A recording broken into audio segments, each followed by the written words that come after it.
Um, man, this is like just coming back to an old friend who you didn't like the first time, but you thought they got that one aspect of the personality that you really liked. Um, Look, I don't think anyone was really asking for a sequel to Maleficent, but at the same time, when you make roughly $750 million,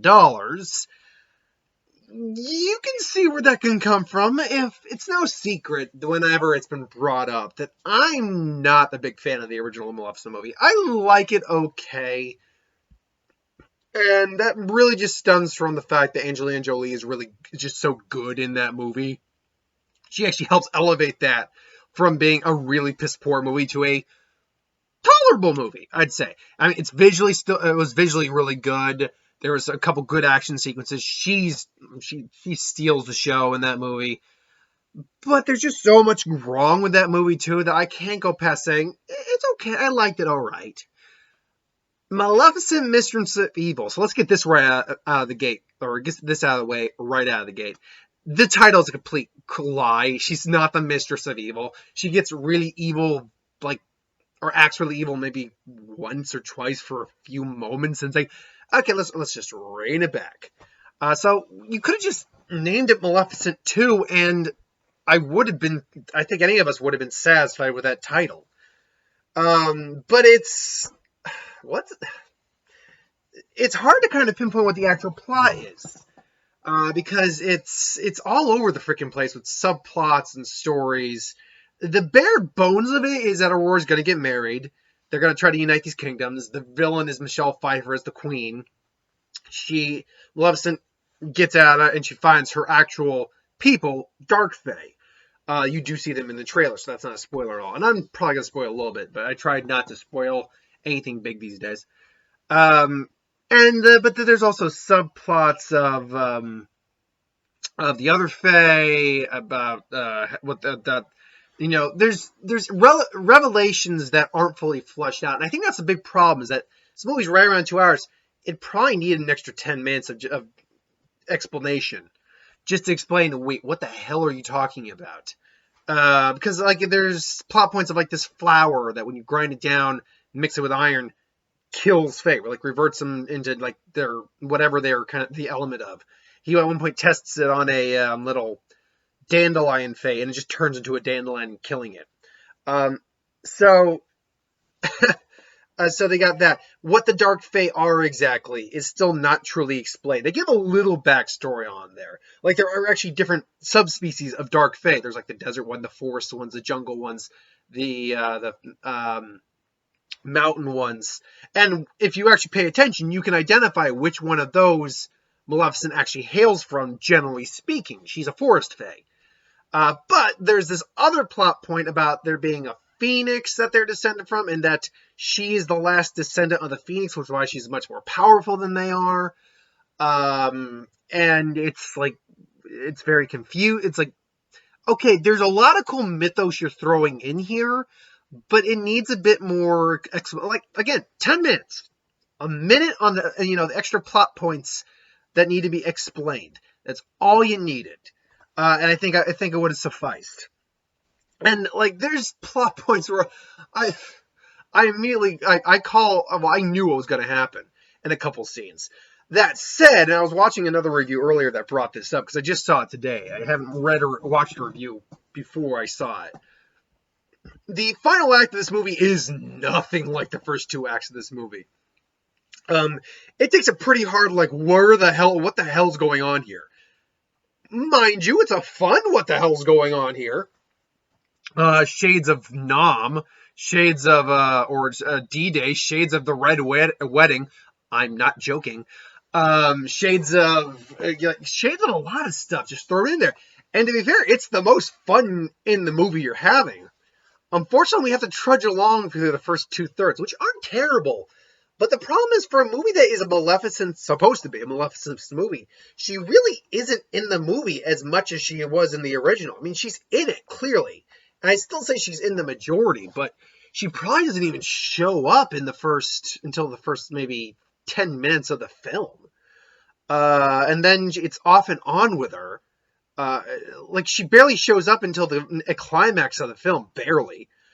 So it's like it's kind of underutilizing your best strength. Like if you're in a fight and your best your fighting move is is a quick two as like you're the best jabber around, but you're barely using that jab in the fight, you're going to be taking too much damage to really save yourself overall, even if you use that jab every now and then. It's the same thing here, is that this movie ultimately, it could have been a lot, it could have been saved, and I'm saying it's bad, I'm just saying, could have been saved and made something a lot better if you just used your good jab, your good right hook, with Maleficent a bit more, and they didn't. That being said, though, she's still Angelina Jolie is still really good in this role. Chiwetel Ejiofor is in there, Ed Skrein's in there, and there's I mean Chiwetel Ejiofor is always great, but Ed Skreein's actually pretty solid. They both play Dark Fae. He plays the one who's like more wanting war than like Chiwetel Ejiofor. He's kind of playing the opposite to Michelle Pfeiffer's character, but with a very different arc than what her character has. Her character has no arc. Her character is the villain. They make it clear, not just from the trailer, but from pretty much the get when we first meet this character.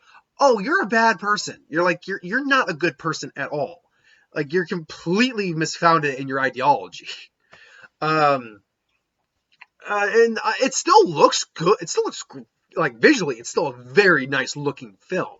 So again, I don't think I saw the first Maleficent in 3D, but it was one of those films that I thought would look fine in 3D, and I'm pretty certain it did. I would say the same thing for this. Visually, it would look really good. They do a couple aerial shots in here, like POVs, that are like, I actually had to go, whoa, like that. So yeah, I can see this actually being okay in 3D. I don't openly go out to see 3D movies anymore. It's just, they're not usually the best. 3D is not worth it usually. There are a couple of things though that just, like, Aurora is really still dumb. Like, she's unfortunately a lot more of a main player in this movie than she was in the first one. First one, it was very much Maleficent's movie, but in this one, yeah, it actually is a bit more on Aurora's. Again, I think Maleficent is in the film the majority of the time, however small that majority may be, like 51, 52%. She's still in there with the majority of the time. But Aurora's definitely getting a lot more screen time. It's not that Ellie Fanning is bad, but I've never been a huge fan of her, I'm going to be honest. She has this really weird expression a lot of the time. And maybe just the way she looks, and that's not me trying to being against the way someone looks. Just that might just be the way her physical features present themselves.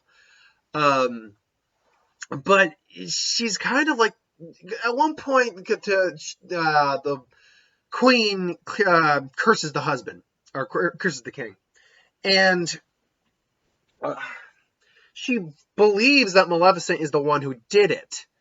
And because, the queen said it. And quite frankly, it's like, really? Maleficent clearly didn't place a curse on him.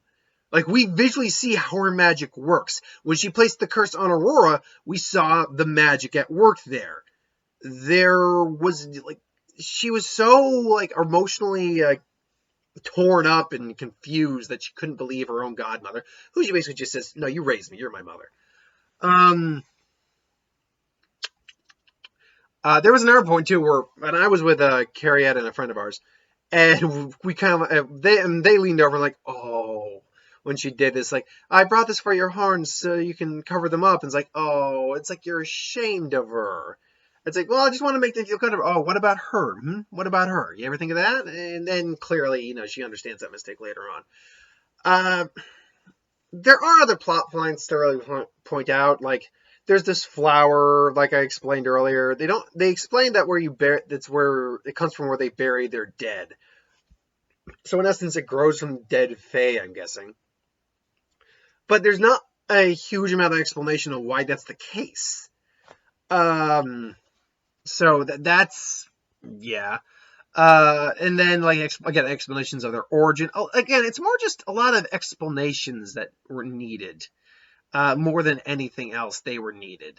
I will say though, I was happy because I'll put it this way, and there's a body count in the final third of this movie, like a legitimate body count. And a character went out, and I'm like, oh my god, they got rid of one of those characters. Yay! I'm not gonna say who it was, but if you know my thoughts, and you can maybe infer from what I just kind of hinted there, yeah, you can kind of get an idea who it was, or at least one of who it was. There's some of the writing isn't the best. Like it's like what's so what do you like? Because he's really kind. Kind of what? Okay, it's like she's no Sleeping Beauty anymore. I see what you did. Yeah, there's some dialogue in that sense. But there's other good dialogue. Like there's the dinner scene, which is already tense as hell. And it's like if I didn't know any better, I'd say you were making a threat. And do you? Do I what? No better. That's a good line. So it's I will say this, it's a lot better. Like I could actually rewatch this movie. I have not rewatched the first one since I saw it. I could actually see myself rewatching this one. I wouldn't get it to own, but I could see myself rewatching it. But ultimately, it's definitely an improvement from the first one. Again, I can definitely say that. Is it perfect? No. Are there problems? Yeah. But from what it is, I actually had a good time with it for what it was. Is it the best movie I've seen this year? God, no. Is it the best movie I've seen this month? I say that out loud. Not, you know what? No, because I saw Zombieland 2, and I would definitely see, if anyone wanted to see it, Zombieland 2 again. So, that being said, if someone wanted to see this and they hadn't, and they asked me, hey, could you come with me? Yeah, I'd say I'd go see it again. But ultimately, yeah, that's my thoughts on Maleficent, Mistress of Evil, Maleficent 2. Thank you for watching. I hope you enjoyed. Like, comment, share, and subscribe. As always, if you want to review something, put in the comments below. Let us know. We'll do a review of it at some point. And ideas for who would win, Star Wars, superhero, magic, what if, anything to do on the channel. Put that in the comments below as well. I'll get to that at some point. So, thanks for watching. I got a what if to do, and that'll be it for the night. Oh, no, sorry. I got a Schmodown reaction to do later tonight, too. So, keep your eyes over that. Later.